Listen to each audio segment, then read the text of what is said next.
All right, these F1 tires, I'm kind of torn. All right, you got this one right here, the softs, and then it's shiny.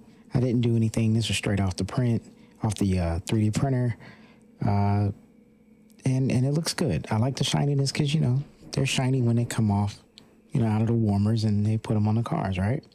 But check out the medium, right? So what I did with the medium is I hit it with some paint, the matte MTN water-based paint, and it really gave it that nice, like qualifying scuff, you can kind of say, where it's dull. I don't know how I feel about it.